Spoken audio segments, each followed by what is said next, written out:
Greetings and salutations, people of the YouTube. It is I, AJ of the Mighty Glue Stick. How's it going? Okay, so we return to the 9 hells for this and the next video update. And today we're going to be covering the Succubus, the Incubus, the Hell of Maladomini, which is the 7th of the hells, and also its leader, its ruler, Baalzebul. And yeah, he's a nasty one. Lord of the Flies. But first, let's cover the Succubus. So the Succubus it's listed as a medium fiend, so they're not technically devils. They are a fiendish race, though. So their origin is shrouded in the epic amounts of time that they've been around. They're neutral evil, so they are self-serving. And of course, they crave power and comfort and rulership. They wish to be powerful in and of themselves. So they're not beholden to the rules of hell, therefore they can lie, they can break deals, and act as mercenaries. So this makes them very good agents of the 9 hells, where devil lords, as long as they know that they have something over, or something to offer the Succubus or Incubus, they will do what they want. So the Succubus and the Incubus, first of all, is one thing. They are listed as different genders, so their name relates to their gender, but in actual fact they are natural shape changers who are essentially genderless. They can assume the form of a male or a female as they wish, and they may be orientated one way or the other as a personal preference. But they are quite capable of changing their gender whenever they wish, just like they're capable of changing their form. So they've got an natural armor class of 15, 66 hit points, they have a walking speed of 30 feet, and are capable, when they reveal their wings, of flying at 60 feet. However, normally they wouldn't reveal their wings, and it would be unusual in your campaign that they actually revealed as a fiendish full succubus in their full guise, unless it serves their purpose or they have no interest in maintaining a ruse as a different shape. And of course they will reveal themselves to a target for their own pleasure. Say they wish to shock them, or point out that resistance is futile and they're dealing with something beyond their control. They have a weak strength of 8, they've got a high dexterity of 17, constitution above average of 13, and their mental attributes are very high. Intelligence of 15, wisdom of 12, and a charisma a whopping 20, as you'd expect as fiendish charmers. So they're very clever and quite wise, so they are a cunning opponent that does not want to throw its life away. They've got a deception of +9, insight +5, perception +5, persuasion +9, and stealth +7. Damage resistance, as a fiendish race, they've resistance to cold, fire, lightning, poison, bludgeoning, piercing, and slashing from non-magical weapons. So they're not immune to non-magical weapons, and silver has no undue effect on them.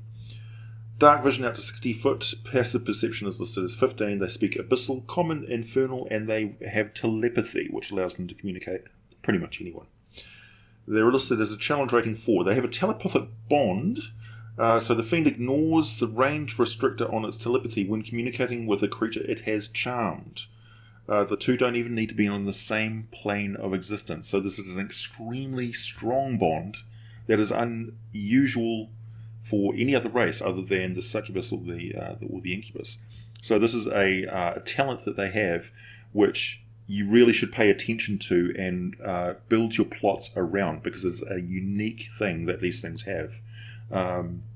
Almost no other creature is able to communicate telepathically across planar boundaries, or maintain a charm effect across planar boundaries. It's very powerful.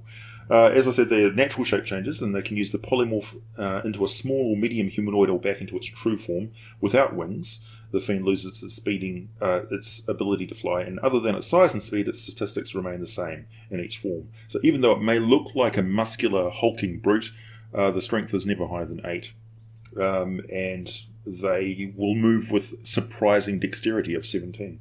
So they're capable of looking very incapable of a physical fight, but capable of unleashing a devastating and agile blow with some sort of fencing weapon. Any equipment that they're wearing or carrying isn't transformed, it's strictly physical, and it reverts back to its true form if it dies. So that's normally how you would reveal the true form of a succubus. They have, in their natural form, a claw attack, which is quite feeble, +5 to hit, and does 6 points of slashing damage. Their most potent abilities are their charm. So one humanoid the fiend can see within 30 feet of it must succeed on a DC 15 wisdom saving throw or be magically charmed for an entire day. The charmed target obeys the fiend's verbal or telepathic commands, so it doesn't need to be actually issuing commands, and it can stealthily move in a charmed creature and direct it telepathically without anybody being the wiser. And the target suffers, if it suffers any harm or receives a suicidal command, it can repeat the saving throw until the effect, ending the effect on a successful saving throw. If the target saves against the effect, or if the effect ends, or the target is broken out of it by some means, it's immune to the charm effect for the next 24 hours. And the succubus or incubus can only have one charmed target at a time. So if it concentrates on another and charms them instead, the original charmed sap will regain their senses. They have a draining kiss, which they are famed for. The kiss of a that they plant on a charmed creature or by a willing creature. They don't even have to charm them magically. They can just seduce them into it. Must make a DC 15 Constitution saving throw against this magic or take 32 psychic damage on a failed save, or half as much damage on a successful one. The target's hit point maximum is reduced by an amount equal to the damage taken. This damage reduction lasts until the target finishes a long rest, and the target dies if this effect reduces its hit point maximum to 0. So this is one of the potentially lethal attacks that can be unleashed on a player character in the game, and it can be very nasty. If you use it correctly, it can be a potent means of scaring your player character into doing what the succubus wants you to do. Because unless you can have that long rest, you are very vulnerable to that. So, etherealness, the fiend magically enters the ethereal plane from the material plane, or vice versa, as a movement action. So they can drift in and out of reality into the dreamy realm of the ethereal border plane at will. Now, where do they live? So mostly you will find them at home in Maladomini, which is the plane of hell that we're going to be talking about right now, the layer of hell. So I've got a great description here of it. A great marble boulevard lined with grotesque statues known as the Road of Perdition leads from Malbolge to Maladomini, the seventh hell. This layer consists of dozens of vast tunnels that meet and diverge in a maze stretching for hundreds of miles. Maladomini is one of the largest of the hells, and its branching passages link all the lower hells together. In various spots, its tunnels reach Malbolge, Cania, and even Nessus. The tunnels of Maladomini average 3 to 5 miles wide, with a ceiling 1,000 feet or more above. And each tunnel is a long, curving cavern featuring ancient strongholds, crumbling cities, and ruined palaces that climb the tunnel's steep sides everywhere. Rivers of filth and sludge wind through the center of each tunnel, and swarms of biting flies plague all who venture through this polluted ruin. Ruin upon ruin upon ruin. So it's like a medieval industrial wasteland with rusted and rotting stuff everywhere. It's like the whole place has been built over and over and over again, and soiled, squelchy mess is everywhere. It's like they build opulence on top of filth, and the filth eventually just infects everything.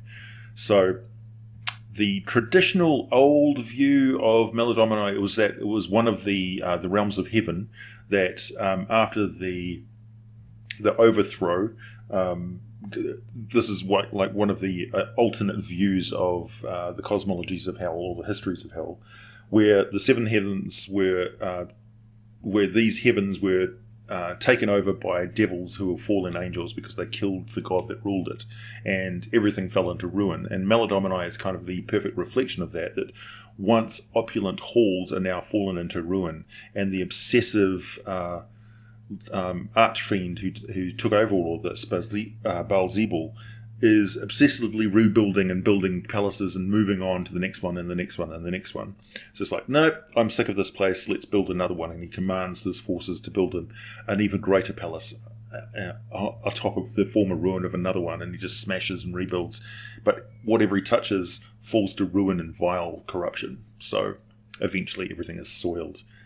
So yeah, many infernal fiefs or fiefdoms are located in Maladomini, and there's constant bickering and strongholds and quarrels and warfare between the pit fiends and war devils that are located there. And part and parcel of this are the Succubi and incubi, who essentially mince around the realm and carve out their own little kingdoms and fiefdoms, and are constantly working against various pit fiends as mercenaries and agents of their own right. So they're very much involved in their own affairs, and Maladomini is a realm unto itself, split into all these different factions who are vying for power amongst themselves. And all of this is practice, if you will, for the relatively easy task of manipulating humanoids, mortals, and their kingdoms in the mortal realms, so that they hone their ability to move subtly and sometimes forcefully. So this is where, much like the surface of the Nine Hells is a big battlefield where they stage war games and strategies on a vast scale for the Blood War, Maladomini is almost like a testing ground where they will constantly be waging intrigue and corruption and temptation and perversion and that sort of thing. So yeah, it's nasty. Anyway, so of the many strongholds and quarrelsome pit fiends and war devils and such, the ruler of the lair is the archdevil Baalzebul and the Lord of Fires. And decades ago, Asmodeus caught Baalzebul plotting against him, and in punishment, Asmodeus transformed him into a horrible slug-like monstrosity. And he's very unusual amongst the archdevils because he has this utterly inhuman and disgusting form. He's thoroughly beaten, and he now focuses his attention on wriggling back into the good graces of Asmodeus and earning release from his wretched state. And part of his distaste and displeasure with everything is constant physical unpleasantness of being in that form and constantly looking to make himself comfortable in any way that he can. So he transforms his surroundings over and over and over again, and his disaffection with his state. He can't do anything about his physical state, but he can change his environment. And he rules everyone as a tyrant architect, getting them to rebuild and rebuild and rebuild. So great monuments rise up and fall to ruin in Maladomini constantly. So it's a dizzying array of different architecture and Gothic ruin with massive flying buttresses and splendour and towers and fortress keeps and great cathedral-like follies and all sorts of stuff, with constant construction going on all around. And in other places, this incongruous ruin and filth and decay everywhere else. So there's two extremes, luxury and squalor, and there's nothing in between. So he really hates Mephistopheles, and he hates pretty much most of the others, Lilith, all sorts of other archdevils. He's generally one of the bottom of the heap when it comes to the power structure of the Nine Hells, And other archdevils in his entourage include Barbatos, who's a marshal of Maladomini, and Nibars, the herald of lies, who are powerful devil lords in their own right, but we just don't have enough time to go into every small detail of all of these individuals in the place.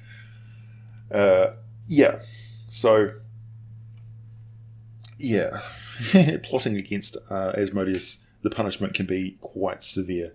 And that's pretty much most of what there is to talk about in this realm. Because it's constantly being remade and things like that, I encourage you to describe it as an amazing broken cavern split up into various realms of warring factions and things.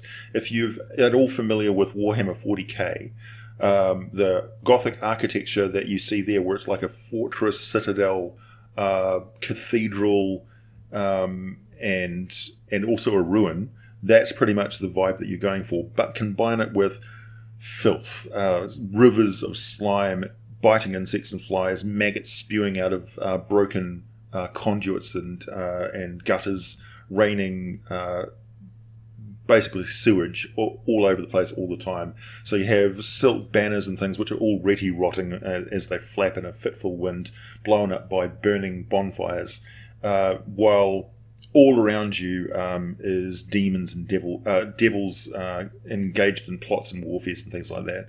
And maybe you'll strike it lucky and they just won't have time to deal with you. But the place is pretty much choked with devils. It's an environment that is quite noxious. The air itself also is quite poisonous. It's it's been described as recirculated through diseased lungs. That's kind of what it smells like. It's kind of like the best you could describe it would be dead skunk-like. So if you can get over the very fact that it's very hard to breathe the air there without getting diseased, or the fact that everything you have on you is going to get covered in filth and ruined very shortly, you have also the devils to contend with, who are master manipulators. And even if you make it through that, you've probably already been charmed by a succubus who is leading you on whatever plot she currently has running, she or he. So good luck, and get out of there as quickly as possible. Thanks for listening, everybody. I'll be back again very shortly with another video, and sorry this one was so late.